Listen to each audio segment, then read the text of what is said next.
আমরা যদি একটু পলিসি বা রেগুলেশনসের দিকে এগোতে চাই আলোচনাটা, তো এই যে আমাদের ঢাকা ট্রান্সপোর্ট গভর্নেন্সকে আমরা আধুনিকায়ন করার চিন্তা করছি বা পরিকল্পনা করছি, আপনার কি মনে হচ্ছে যে কোথায় সংস্কারটা আগে হাত দেওয়া দরকার, প্রায়োরিটি কোথায় ম্যাডাম? আমার কাছে মনে হয় যে বাস সংস্কারকে সবার আগে হাত দেওয়া দরকার। মানে আমি খুবই ফ্র্যাঙ্কলি এটা বলি যে আসলে ট্রান্সপোর্ট মিনিস্ট্রি আমরা ট্রান্সপোর্ট নিয়ে রোড ট্রান্সপোর্টের মধ্যে রোডের চাইতে ট্রান্সপোর্টের কম কাজ হয়েছে। তো আমাদের সেইটার মধ্যে আবার এই যে বাস সেক্টরটা আসলে কোনো মন্ত্রণালয়ের আওতাধীন কিন্তু ছিল না বা নেই, এখন পর্যন্ত নেই। এটা কিন্তু প্রাইভেট অপারেটরদের হাতে। এটাতে যে শৃঙ্খলা আনতে হবে এখন তারাও সেটা স্বীকার করে। অনেক ধন্যবাদ ম্যাডাম। আমরা এই মানে আপনার সাথে আলোচনাটা অফিসিয়ালি শুরু করার আগে মাল্টি মোডাল ইন্টিগ্রেশন এবং ডেটাবেস নিয়ে একটু কথা বলছিলাম। তো আপনি যদি এই জায়গাটা একটু আলোকপাত করতেন যে এখানে আসলে আমরা মানে কতটা এগিয়েছি বা কতটা পিছিয়ে আছি, আজ থেকে 5 বছর পরে আমরা বাংলাদেশকে কোথায় দেখব? রোডস অ্যান্ড হাইওয়েজ থেকে একটা পলিসি রিসেন্টলি করা হয়েছে, মাল্টিমোডাল ট্রান্সপোর্ট পলিসি। তো সেটাতে আসলে ওইটা তো আপাতত কেবল করা হলো, এটাকে আরও পরামর্শ কিছুদিন আগে একটা বড় মিটিং হলো। তো সেখানে আমার মনে হয় যে এক্সপার্ট ওপিনিয়ন রিচ করে মানে এটাকে অ্যাপ্লিকেশনে গেলে ইমপ্লিমেন্টেশনে গেলে হয়তো ভালো ফল পাওয়া যাবে। ডিটিসিএ থেকে আমাদের যে নারায়ণগঞ্জ গাজীপুর প্রজেক্ট আছে, আমার কিন্তু কর্মক্ষেত্রটা একটা বাইন্ডিংয়ের মধ্যে আছে। তো এখানে আমরা নারায়ণগঞ্জে ভিজিট করে দেখলাম যে এইখানে কিন্তু একটা মাল্টিমোডাল কানেক্টিভিটি বা মাল্টিমোডাল ট্রান্সপোর্ট ব্যবহারের সুযোগ আছে। তো সেখানে যে শীতলক্ষা নদীতে আমরা এই ব্যাপারে প্রয়োজনীয় পরামর্শ দিছি BIWTA-কে, তাদেরকে নিয়েই ভিজিট করেছি। নদী কিন্তু দখল, এটা আমি বলতে চাই। নদীর নাব্যতা চলে যাচ্ছে, নদীর নেভিগেবিলিটি চলে যাচ্ছে, কিন্তু যে সিমেন্ট বালু পরিবহন করা হচ্ছে, সিলটেশন বেশি হচ্ছে। স্টিল আমরা যদি এই দিকটা নজর দেই তাহলে, এবং আমার মনে হয় ব্যবসায়ীদেরকেও আমি ফাঁকে ফাঁকে বলছি যে তাদেরকেও এগিয়ে আসতে হবে যেটা না ঘটে, একটা ট্রান্সপোর্ট আমরা কিছু এখানে পরিবহন করতে পারি। Thank you madam. Definitely draft নিয়ে কাজ হচ্ছে, নেভিগেশন নিয়ে কাজ হচ্ছে। আমরা যদি একটু ফাইন্যান্সিয়াল সাস্টেনেবিলিটি নিয়ে কথা বলি, যে আসলে ট্রান্সপোর্ট সেক্টরটা কি আমাদের পাবলিকের জন্য, সাধারণ জনগণের জন্য কি এটা অ্যাফোর্ডেবল আছে, এটা একটা দিক।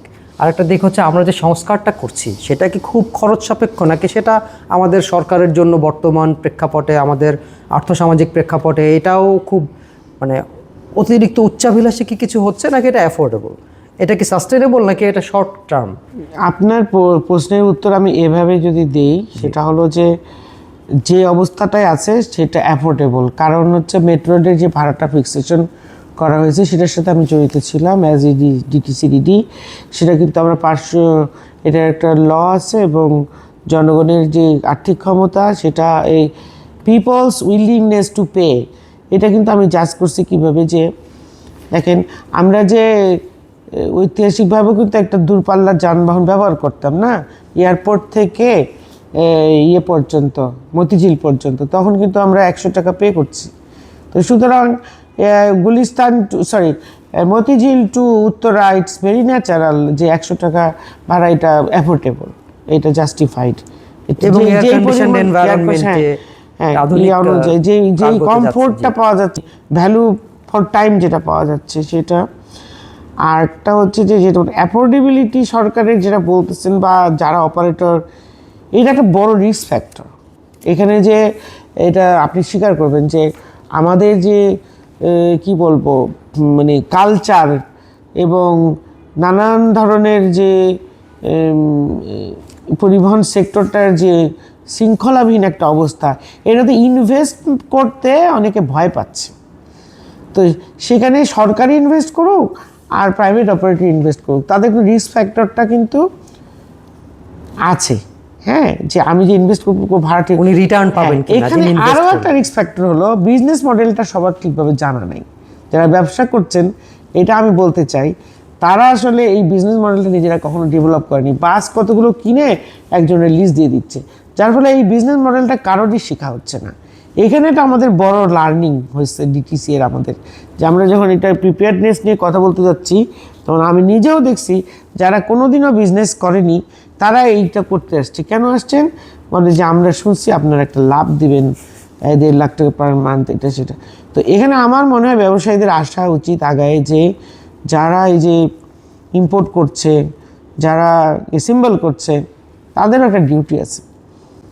Thank you madam. আমরা আরেকটু আধুনিক পর্যায়ে চলে যাই, সেটা হচ্ছে যে data driven decision making for DTCA.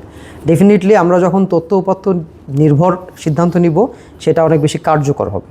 So DTC আসলে এটা কিভাবে করছে বা এটা ডিটিসি এর জন্য কতটা গুরুত্বপূর্ণ সেটা একটু বলবেন, এবং আগামী দিনগুলোতে ডিটিসিএ কিভাবে এই কাজটা করবে, যেটা করলে এটা আরও বেশি কার্যকর হবে বলে আপনি মনে করেন?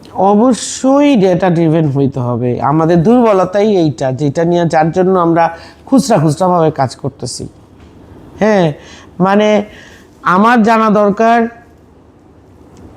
যে মোহাম্মদপুর টু ধরে নিলাম কলাবাগান বা আর কোনো ডেস্টিনেশন বা সচিবালয় বা গুলিস্তান, মোহাম্মদপুর টু গুলিস্তান আসলে যাত্রী ডিমান্ড কতজন যাত্রী, এবং কখন রাইজ করে, কখন রাইজ করে, কখন পিক আওয়ারে কত, এতে করো, এই ধরনের কোনো তথ্য নাই। তাই বাস রুট রেশনালাইজেশন প্রজেক্টের আওতায় এই ধরনের একটা ডেটা আছে, এরকম এখনও পাওয়া যায় নাই। হ্যাঁ, এই ডেটাগুলোকে হেল্প করবে এবং মডেলিং করতে হবে। হ্যাঁ, মডেলিং না করে আসলে এইভাবে মানে করতে গেলেই এটা ফেল করে আর কি, এইটাই বোঝা যায়। আমি ট্রান্সপোর্ট সেক্টরের পিপল না, কিন্তু আমি প্রায় 2020 সাল থেকে কাজ করছি। তো শুনে দেখে যেটা শিখলাম যে আসলে ইট ইজ নট এ সাহিত্য, it is not a literature, এটা একটা পিওর ম্যাথমেটিক্স, যেটা হ্যাঁ, কিন্তু সবাই এখানে ইনপুট দেওয়ার চেষ্টা করে। হ্যাঁ, তো এইটা ঠিক না, এইটাই আর কি, যে এইটা এই রুট দিয়ে চললে ভালো হবে, ওই রুট দিয়ে চললে ভালো হবে। প্লাস আরেকটা হচ্ছে যে আমার এই যে বাস স্ট্যান্ডগুলোকে মানে সুন্দরভাবে অর্গানাইজডভাবে ইয়ে করার, মানে এই ইনফ্রাস্ট্রাকচারগুলোকে ডেভেলপ করে দেওয়া আর কি। ম্যাডাম থ্যাংক ইউ, অনেকগুলো ভালো পরামর্শ পেলাম। এগুলো যদি ইমপ্লিমেন্ট করা যায় আমার ধারণা ঢাকা শহরের চেহারা বদলে যাবে। আমরা যদি একটু অন্যদিকে আলোচনাটা নিয়ে যাই, যেমন ধরেন আমাদের বাংলাদেশের এক্সপার্ট বা দক্ষ যে কনসালটেন্ট, আমরা এটার অভাব বোধ করি, অথচ বাংলাদেশ থেকে অনেক দক্ষ মানুষ বিদেশে গিয়ে কনসালটেন্সি করছেন। তো এই জায়গাটায় আসলে ডিটিসি এর কোনো কোনো ভূমিকা আছে কি না বিদেশ থেকে এক্সপার্টদেরকে ফেরত আনার, এটা একটা। আর আরেকটা হচ্ছে বাংলাদেশে এক্সপার্ট তৈরি করা, এখানে ডিটিসি এর কোনো ভূমিকা নেওয়ার সুযোগ আছে কিনা? আমি দেশ হিসেবে বলি ডিটিসিএ মানে still too early to make comment, because আমি ডিটিসির বয়স আমি খুব বেশি বলবো না, কারণ একটা প্রতিষ্ঠানকে যে পূর্ণতা পেতে হলে যে এই পরিমাণ সময় দরকার সেই সময়টা কিন্তু এখনও পাওয়া যায়। এখানে যারা কাজ করছে তাই এই ইঞ্জিনিয়ারদের বয়স ধরেন যে পিরিয়ড হচ্ছে 5 বছর, 7 বছর, বেশি হলে 10 বছর, কিন্তু আরও বেশি পরিণত মস্তিষ্ক এখানে কাজ করতে হবে। আমি যেটা ফিল করলাম first of all as a non transport people, যে আমরা কিন্তু ট্রান্সপোর্ট পিপল তৈরি করতেছি না একাডেমিক্যালি। বইটা কিন্তু কোনো এই যে অটোমোবাইল ইঞ্জিনিয়ারিং নাই। হ্যাঁ, অন্যরা বললো যে না এআরআই আছে, সিভিল ইঞ্জিনিয়ার আছে, তারা কাজ করছে। আমার কাছে মনে হয় যে পিওরলি অটোমোবাইল ইঞ্জিনিয়ারিং, মোর স্পেশালাইজড, মোর ফোকাস, একদমই মানে শুধুমাত্র ট্রান্সপোর্ট, যারা মানে ইন্টারমিডিয়েটের পরেই ট্রান্সপোর্ট পড়তে শুরু করবে। তো এটার প্রমাণ কিন্তু পাবেন যে জেনারেল মোটরস বা ফোর্ড এইসবে কিন্তু অন্য পার্শ্ববর্তী দেশের ছেলেপেলেরা কিন্তু চাকরি করতেছে, কিন্তু আমাদের দেশের এই লেভেলে কম আছে, অনেক কম, মানে 1-2 জন। আমি একটা ডকুমেন্টারিও দেখেছি।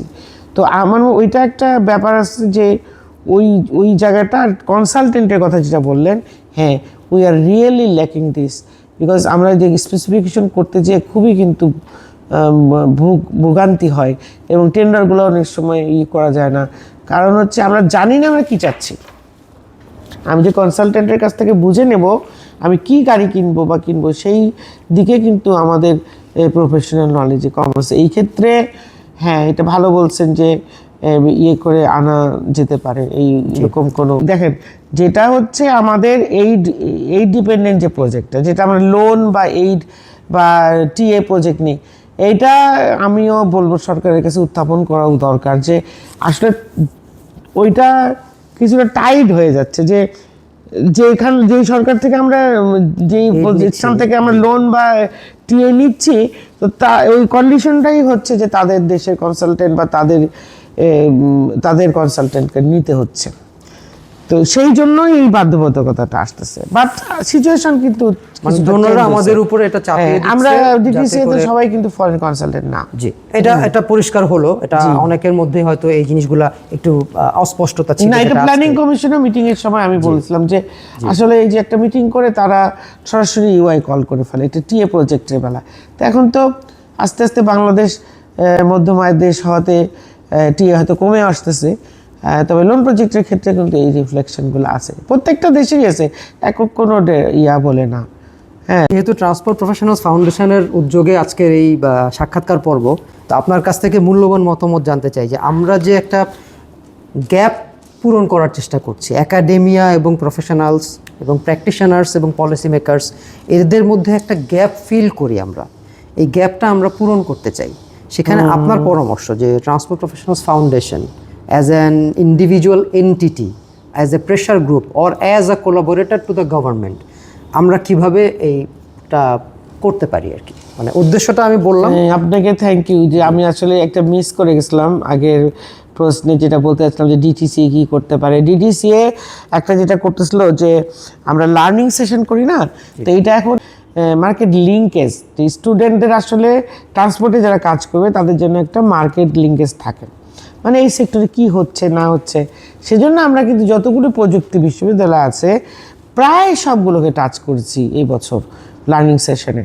তো তারা খুবই উৎসাহিত, এবং প্রত্যেকবারই আমরা প্রত্যেকটা ইউনিভার্সিটি থেকে হয়তো 10 জন করে, হয়তো 5টা ইউনিভার্সিটি বা 5টা ইউনিভার্সিটি, এইভাবে আমরা 50 জন করে প্রায় 20টার মতো ইউনিভার্সিটি কাভার করেছি। লুক লাইক আপনার নর্থ সাউথ, MIST, আহসানুল্লাহ, সবাইকে মোটামুটি। এতে হয়েছে কি, এই যে আপনি যেটা বলেন গ্যাপ, তো ওই মাস্টার্সের স্টুডেন্ট এসে জানতে পারতেছে যে কি কি ঘটতেছে, বাস রুট রেশনালাইজেশন, তারপরে হচ্ছে স্ট্র্যাটেজিক ট্রান্সপোর্ট প্ল্যান, এগুলো সম্পর্কে সে কিন্তু আগে জানতো না। তো যার জন্য এটা বলতে পারেন যে আমাদের on behalf of the ministry আমরা এই কার্যক্রমটা চালাচ্ছি। একইভাবে ট্রান্সপোর্ট প্রফেশনাল কিন্তু এই লিঙ্কেজটা করতে পারে।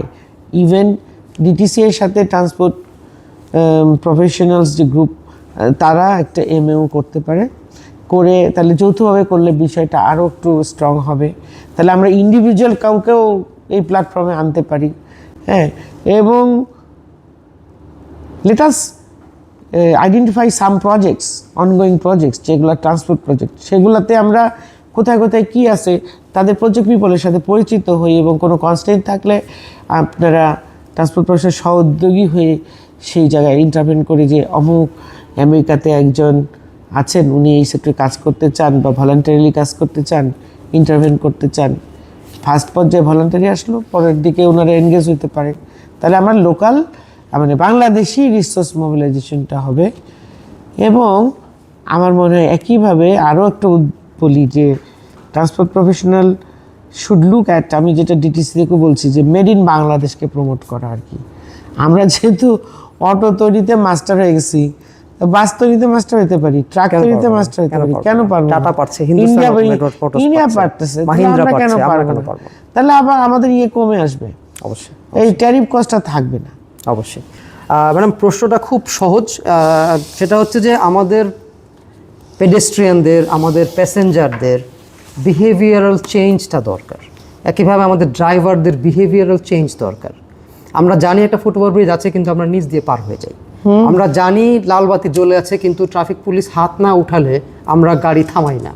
এই যে আমাদের মধ্যে এক ধরনের behavioural pattern to break the rule or not to be compliant to the rules, এই জায়গায় কি ডিটিসিএ কোনো কাজ করতে পারে? তাহলে ট্রান্সপোর্ট সিস্টেমটা হয়তো আরও এফিসিয়েন্ট হতে পারে। অবশ্যই পারে। আমার তো মনে হচ্ছে ডিটিসি একলা দিয়েও তো হবে না, সবাইকে আমরা তো, এই যে আমি যখন মানে ডিটিসিতে আমরা ভিজিটে যাই, তো পুলিশ কন্ট্রোল রুম যে কয়টা আছে, এখানে দেখতেছি যে জনৈক মহিলা বোরখা টোরখা পরে মই দিয়ে পার হওয়ার চেষ্টা করতেছে। সো ফানি, মানে এটা চিন্তাই করা যায় না। উনি কিন্তু মানে একটা ডিভাইডার পার হওয়ার চেষ্টা করতেছে, ইভেন রিস্ক নিয়ে করতেছে। তো মনোজগতে আসলে পরিবর্তন তো খুবই আনা দরকার, যে প্লিজ আপনি রিস্ক নেবেন না, অ্যাক্সিডেন্ট করার চেষ্টা করবেন না। এখানে আমি তো এটাও বলবো আপনার সাথে একমত হয়ে যে বিহেভিয়ার প্যাটার্ন চেঞ্জ করার জন্য কাজ করতে হবে, প্লাস হচ্ছে আপনার সিটিজেন ডিমান্ডে এখানে জড়িত করতে হবে। মানে হচ্ছে সিটিজেন যেন স্বতঃস্ফূর্ত হয়ে এটা চায় এবং তাই এবং অথরিটিকে চাপ করে যে এটা ঠিক করেন।